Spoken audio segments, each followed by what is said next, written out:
اعوذ باللہ من الشیطان الرجیم بسم اللہ الرحمن الرحیم۔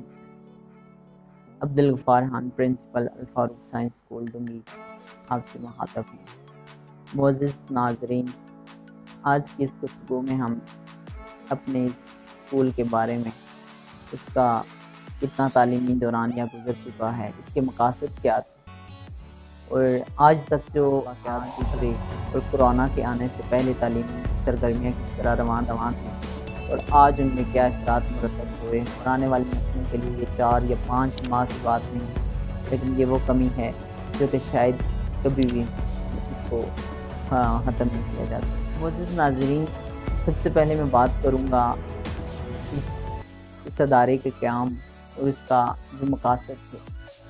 یہ میرے ایک بڑے بھائی سردار محمد فاروق کے نام پہ رکھا گیا۔ تقریباً 12 سال سے ڈنگی میں یہ تعلیمی خدمات سر انجام دے رہا۔ اس کے رکھنے کا مقصد بیسیکلی نہ تو کوئی یہاں سے پیسہ کمانا تھا، بلکہ ڈنگی کے لوگوں کی خدمت تھا۔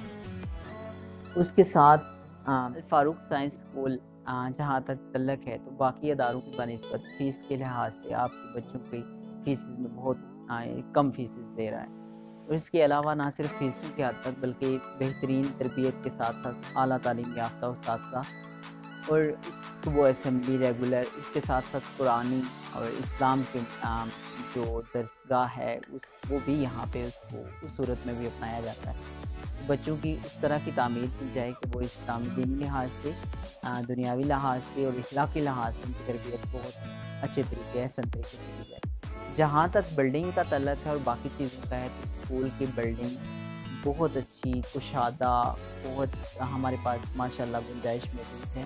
اس کے علاوہ بچوں کی ہر طرح کی سرگرمیاں جو ان کی تعلیمی اور اخلاقی اور دینی تربیت کے حوالے سے ہیں، ان کا انعقاد بھی کیا جاتا ہے۔ یہاں پہ گراؤنڈ آپ نے، کیونکہ ویڈیو جب آپ دیکھیں گے تو آپ کو الفاروق سائنس اسکول کا گراؤنڈ بھی نظر آئے گا۔ وہاں پہ ان کی کھیلوں کی سرگرمیاں، ایک صحت مند جسم ہوگا تو صحت مند وہ تعلیم بھی اچھے طریقے سے کر سکے گا۔ اس کے علاوہ ان کا ہر سال ایک ہم تفریح کا ایک پروگرام بناتے ہیں، اس کو بھی ہم تعلیمی لحاظ سے بناتے ہیں کہ کچھ سیکھنے کا موقع ملے۔ کچھ بچے ہوتے ہیں جن کو تاریخی مقامات دیکھ کر یہ پتہ چلتا ہے کہ ان کی ہماری پاکستان کے لحاظ